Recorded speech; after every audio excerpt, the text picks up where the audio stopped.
السلام علیکم۔ اگر آپ میرے چینل پر نئے ہیں تو میرے چینل کو سبسکرائب کر لیں، شکریہ۔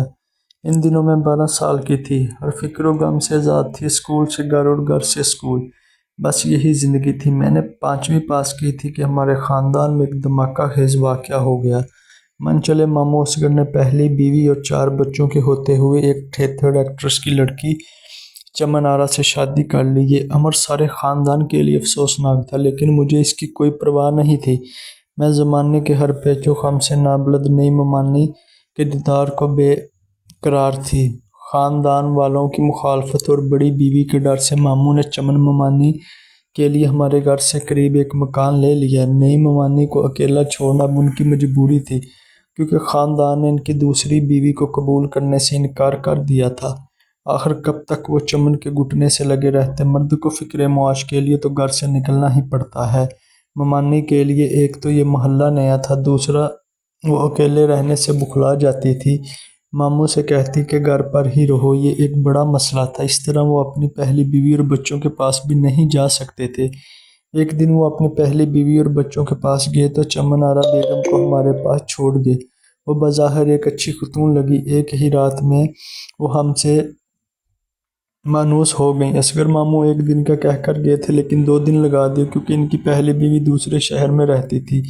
یہ وقت ان کی نئی نویلی بیگم نے امی سے اور مجھ سے باتیں کر کے گزارا۔ امی سے وہ بار بار کہتی کہ باجی ماں باپ سے رشتہ توڑ کر ان کے پیچھے آ گئی ہوں، اب تو آپ لوگ ہی میرے اپنے ہیں، آپ میرا ساتھ دیں ورنہ اور کہاں جاؤں گی۔ تب ہی امی نے ممانی کو گلے لگا لیا اور کہا تم آج سے مجھے اپنی بہن سمجھو، جب کوئی مشکل ہو مجھے بتاؤ گی، میں ہر طرح سے تمہارا ساتھ دوں گی، خود کو اکیلا مت سمجھو۔ اگلے دن ماموں آئے، امی سے کہا کہ کل سے میں ڈیوٹی پر جا رہا ہوں اور چمن آرا اکیلی رہنے پر تیار نہیں، آپ نمرا کو اس کے پاس رہنے کے لیے بھیج دیں، اس کا اسکول ویسے بھی ہمارے گھر کے قریب ہے۔ امی نے مجھے ماموں کے ہمراہ بھیج دیا۔ چمن آرا ممانی خوش ہو گئی، اچھے طریقے سے مجھے خوش آمدید کہا۔ وہ سارا دن مجھ سے مزے کی باتیں کرتی رہتی۔ ماموں کام پر چلے جاتے، میری اسکول سے چھٹیاں تھیں تو ہم کو باتیں کرنے کا بہت وقت ملتا تھا۔ ہم مل کر کچن سنبھالتے اور کھانا پکاتے۔ ممانی اپنے بچپن کے قصے سناتی اور میرے ساتھ اچھا وقت گزارنے کی کوشش کرتی ہے۔ اسکول کھلے تو پڑھائی کا مسئلہ درپیش ہوا۔ مجھے حساب کے سوال سمجھ نہیں آتے تھے۔ ماموں تو صبح آفس چلے جاتے، ان کے پاس وقت کہاں تھا کہ مجھے ریاضی سمجھاتے، اور چمن آرا کو ریاضی نہیں آتی تھی۔ البتہ انہوں نے اس مسئلے کا یہ حل نکالا کہ مجھے پڑوس میں ٹیوشن لگوا دی اور میں ہنا باجی سے پڑھنے ان کے پاس جانے لگی۔ ہنا باجی کے والد ٹھیکیدار تھے، وہ گھر پر نہ رہتے تھے، ان کے لڑکے بھی دوسرے شہر ہوتے، والدہ ہی گھر پر ہوتی۔ ہنا باجی اپنی والدہ کے ساتھ گھریلو امور انجام دیتی، ان کے پاس کافی وقت ہوتا تھا، تب ہی وہ مجھے بہت توجہ اور محنت سے پڑھاتی تھی۔ ایک دن جب میں پڑھ چکی اور گھر جانے لگی، باجی نے کہا ٹھہرو نمرا، ابھی مت جاؤ، اور چھت پر چلتے ہیں، دیکھو تو کتنا اچھا موسم ہے۔ ابھی ہم چھت پر جا کر بیٹھے ہی تھے کہ کسی مردانہ آواز نے ان کو پکارا، ہنا دیکھو میں آ گیا ہوں۔ میں نے مڑ کر دیکھا، ایک نوجوان باجی سے گلے مل رہا تھا۔ باجی بھی وہ پورے جذبات سے کھل اٹھی تھی۔ ارے ذیشان تم کب آئے؟ وہ خوش ہو کر بولی۔ میں حیرت سے ان کو دیکھ رہی تھی۔ انہوں نے مجھ سے کہا نمرا یہ میرے بھائی ہیں، حیدرآباد میں ملازمت کرتے ہیں۔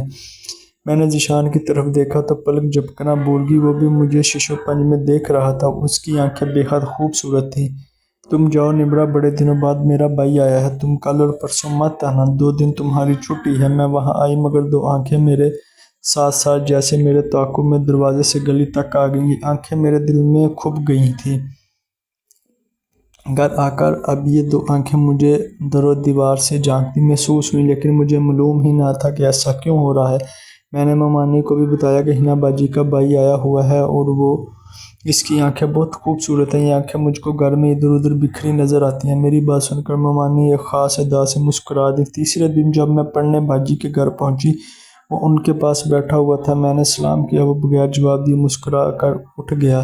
سلام کا جواب باجی نے دیا۔ تھوڑی دیر بعد جب میں نے کھڑکی کی طرف نظر ڈالی، مجھے گمان ہوا کہ وہ خوبصورت آنکھیں مجھ کو کھڑکی کی اور سے دیکھ رہی ہیں۔ طبیعت کی خرابی کا بہانہ کر کے میں وہاں سے لوٹ آئی۔ گھر آئی تو کوئی عجیب سی پریشانی بھی میرے تعاقب میں آئی۔ ایک ممانی ہی میری رازدار تھیں۔ ان کو بتایا کہ آج وہ آنکھیں مجھ کو پریشان کرنے کو پردے کے پاس موجود تھی تو انہوں نے کہا میرا خیال ہے وہ لڑکا تم کو پسند کرنے لگا ہے۔